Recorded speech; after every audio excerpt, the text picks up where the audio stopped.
What up? What up? What up? It is a special early edition of the Shark Cove. I've got some things going on tonight. I don't know if I was going to be able to make it.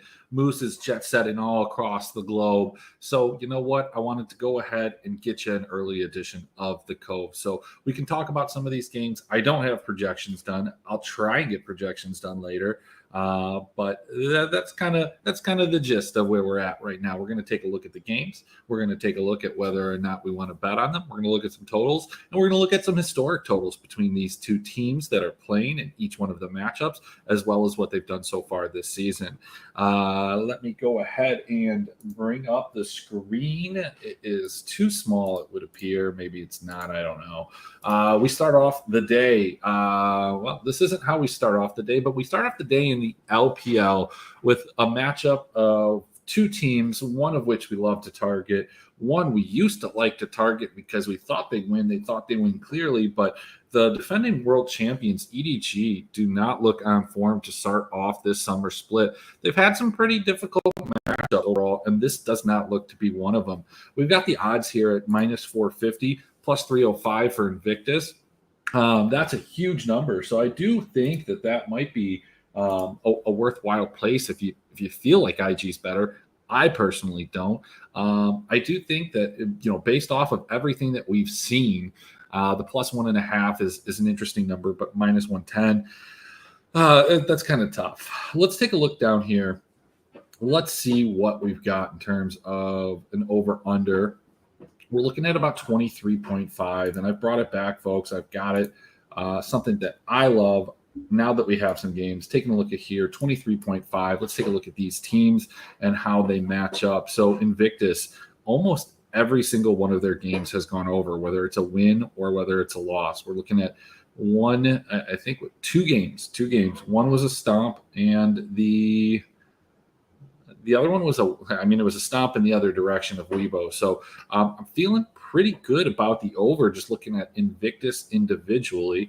As we scroll down and take a look at EDG, it becomes a bit clearer why that number is what it is. We have seen that number only eclipsed by them in games that they were playing on two separate occasions, one of which was a win. I think I actually have these listed wrong. They beat Weibo, right? I got these all mixed up. This is what happens when you are doing this too quick. Let's see here. Let's go back to when they played Weibo. I'm almost positive. Yeah, so it's 12-4 and 9-7. Let's go back to that. 12-4 and 9-7. Why do I have that the wrong way? Okay, well, cool. I think they were losers of 4 straight. That looked a little suspect to me, but the number itself does not actually change. So, the one thing that I would say when I'm looking at EDG in this scenario is they do fit with some of these other teams a little bit better than I would have thought, but they're not scoring a ton. Given that IG does give up a ton of kills, I would project kind of EDG around a 16-17 scenario in a win in each one of their maps, putting around 32-33, while giving up somewhere between 4 to 5. It's probably an under for me. I'll update this a little bit later. This is just talking through it, and we'll, I'll put some conviction, or possibly, I don't know, I might not have any conviction later on in the day that I can put in one of the Discords.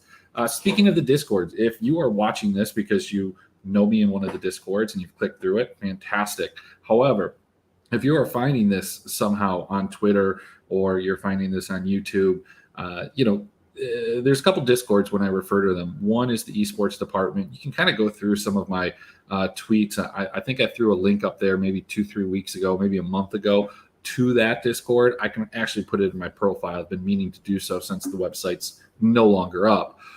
That's one of the Discords when I speak of that. In terms of like ERL betting, the WeBet Discord, I think it's like the Bet Pros Discord. I post all of my ERL picks there, as well as the esports department. And then, of course, the Pay Dirt Discord, I post stuff in there as well. So usually you can grab my attention in one of those if you are somebody that is finding this absent of being in one of those. Next up, we have a different matchup. We have one that's caused a lot of fuss because we've got a new mid laner in there for BLG. The infamous or famous Icon is making his return to the summer split. They're plus 185 dogs. They did not look very good. Pretty much the majority of this split, they had their problems last split, whereas top, struggled out of the gate, but they seem to have found their form. Minus 260 seems a little heavy-handed here. But if BLG plays anywhere near the level that they did their last time out, that plus or that minus 1.5 plus 130 is kind of a smash.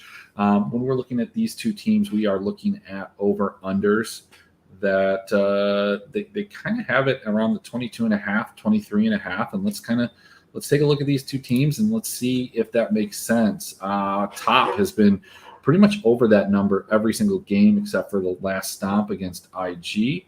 And BLG has been over that number a fair amount as well. In fact, what was that? Maybe 1, 2, and then their series against LNG, the first two games were under. Look, when it comes to LNG, I've always kind of regarded them as a slower pace team. We talk about it that they always find their way into the optimal, and that's not because they're a high-paced team that's getting a lot of kills. We talk about it because they get there, and they get there while scoring 75 or 80 points. It's just usually pretty astonishing how their performance is mirrored by all the other teams on their slate when they're on a 4 or 5 game slate. Save this last one, but nevertheless, where I'm going with that is that series kind of represents the games in which BLG did not eclipse that 30 or that 23 mark against teams that are a little bit notoriously more fast-paced, like Up and Anyone's Legend. You saw those numbers go up. So I think that the over-under is probably a spot here that I might be interested in. I mean, at minus 105, 24.5, I don't know how much higher you want to go. I don't know if this is going to be a game where, if we have a high-scoring game, is it one that you want to ladder up to maybe 27.5? I mean, quite possibly. That's been a pretty successful strategy for us, at least on the lower end. And that's because when you're seeing these games, I think if they don't get into the 23, 24s, they're staying under 20. We're seeing a ton of games still that are staying, under 12, 15, 16 kills. And so that's why you can ladder down and be pretty successful in doing so because, they don't let you go that far down in most cases. And I certainly don't want to go down to the 17.5 or lower, but that's an option there. When we move on to the next game, I think we're going to skip that one real quick. I've got some thoughts about KT and Brion. KT is probably going to be a semi-popular team. I mean, I don't know about pricing, but when you think of KT, I think of small stacks. I think of Rascal. I think of Amy, and I think putting them there with the team slot. They're very, similar in play style, at least from a fantasy points distribution to like Kwangdong. Not necessarily a team that you want to stack all the time because are they good? Yeah, I mean, that's debatable. They're a middle of pack team. And it's such a small league for the LCK. When you're talking a middle of the pack team, you're talking a team that's, half the time playing teams that are much better than them. Half the time they're beating up on other teams. And in this case, it's pretty close. But the way that Brion has played to start summer has me very concerned, not just, in terms of wanting to roster them, but wanting to roster anybody against them. The first game that they played against Damwon, obviously famously made the call that there wasn't going to be a ton of scoring in that first map and was very right and glad the maps weren't reversed as a result. But Brion has shown a reluctancy to fight at times, a very disengaged style, which is very counterintuitive to some of the things that they're drafting, like the Callista, who does have, her ultimate can be used aggressively and it can be used in a disengaged fashion. But we've seen Henna, as recently as I believe it was in spring, maybe it was last year. I don't remember exactly. But when he was playing Callista previously, they used it very aggressively. But this team just has not wanted to fight against Damwon, who's content with that because they know that they're going to beat you and get other advantages. That was just kind of the perfect recipe for disaster. Against KT, you would think that maybe they would fight a little bit more. Brion's other game was against DRX, who for what it's worth, was not a very good fantasy scoring team back in spring. And so to believe that they would be now, I guess, is kind of foolish. What we have in terms of a over-under for this is not surprisingly at 22.5. So,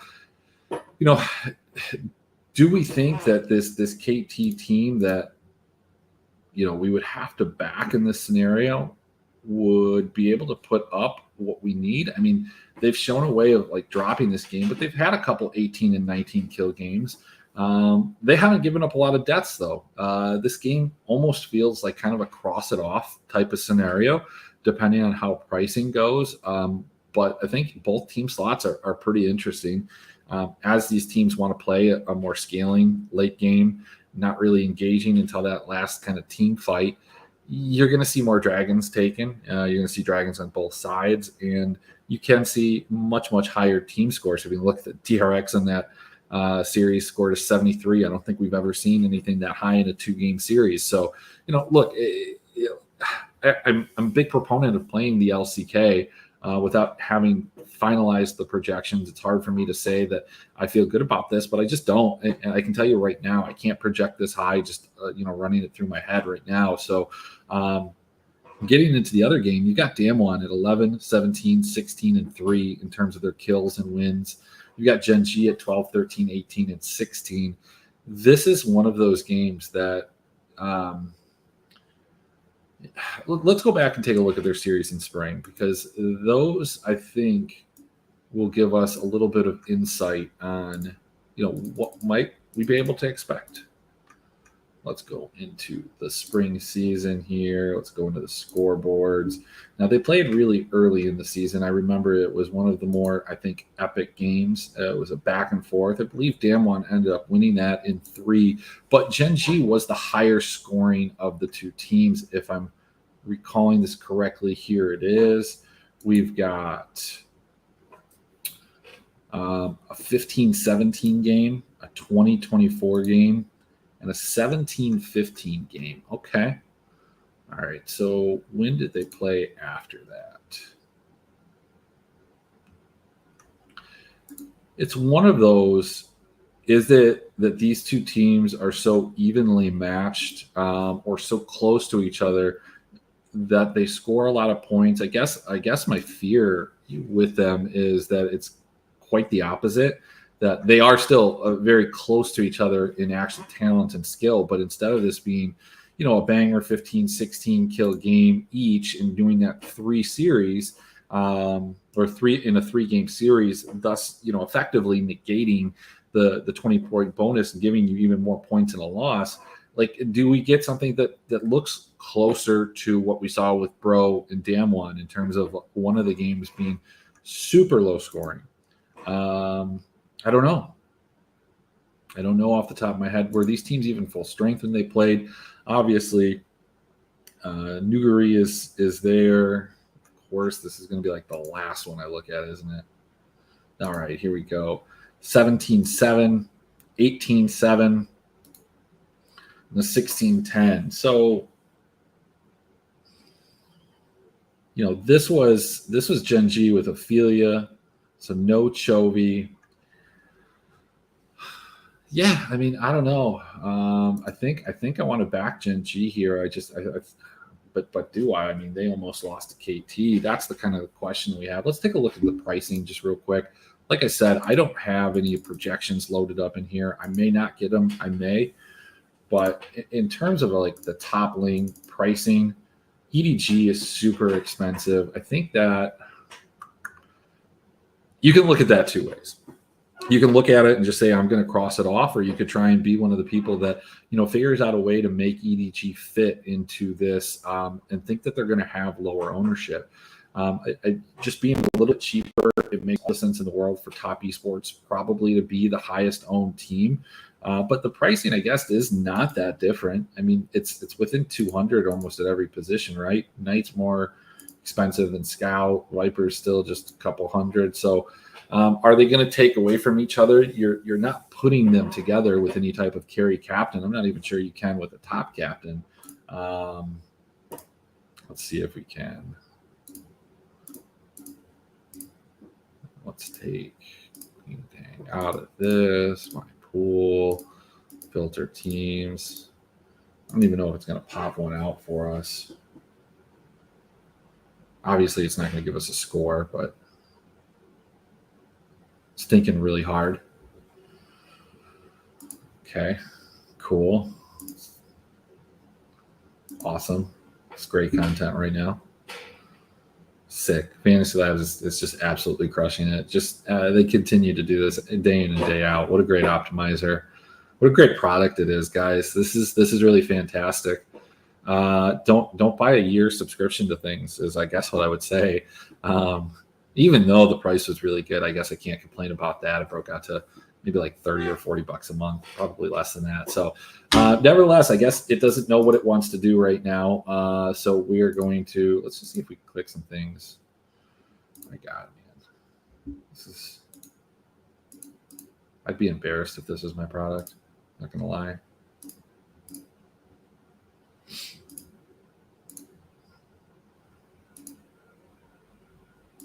I don't think this is going to work.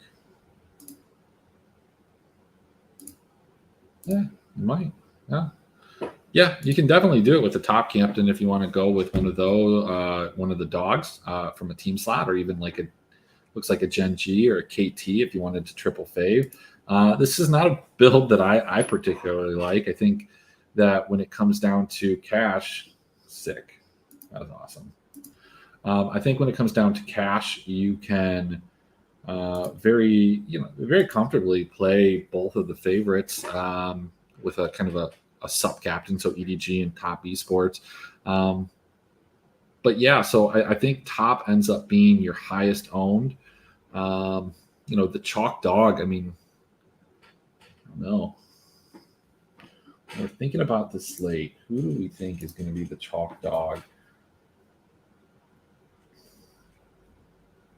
Well, I mean, it's quite obvious. It's going to be Gen G. It's going to be Gen G. I don't even know why that was kind of in my mind as a question.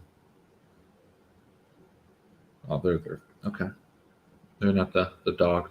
Yeah. Well, look, one of these teams will probably be the chalk team in terms of the lower end. I don't think a lot of people are going to play Brion. I think that there might be a fair amount of people on BLG taking a stab, thinking top will lose. But I think once top gets rolling, you really have a hard time getting away from them. They're a team that is a very momentum-based team. I wouldn't be surprised if we saw all the favorites, except for, aside from this, if we saw a KT 2-0, we saw a top 2-0, and we saw an EDG 2-0.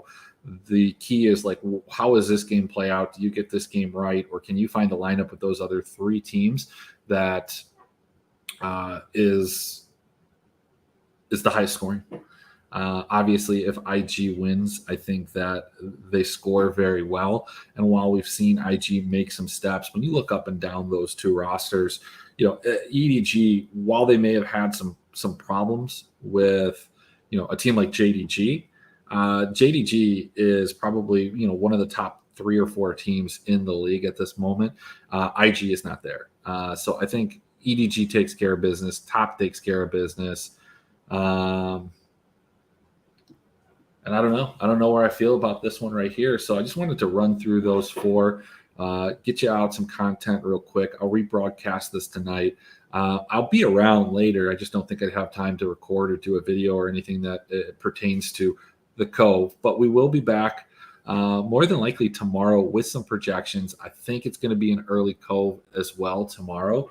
But yeah, so that's kind of where we're at with that. Let me remove this. And then, yeah, let's just take a look ahead at the schedule the rest of the week. We should have an early Cove tomorrow. More than likely won't be able to do it late. However, Thursday we should return to normal hours. And then, of course, Friday, we're going to do a late night Cove as well. So other than that, guys, I know that this wasn't a ton. It wasn't the best. I'm not wearing any pants, but that's just kind of the way it is. So I'll talk to you guys through the Discords, and we'll see you tomorrow sometime in the middle of the day. Not sure exactly when.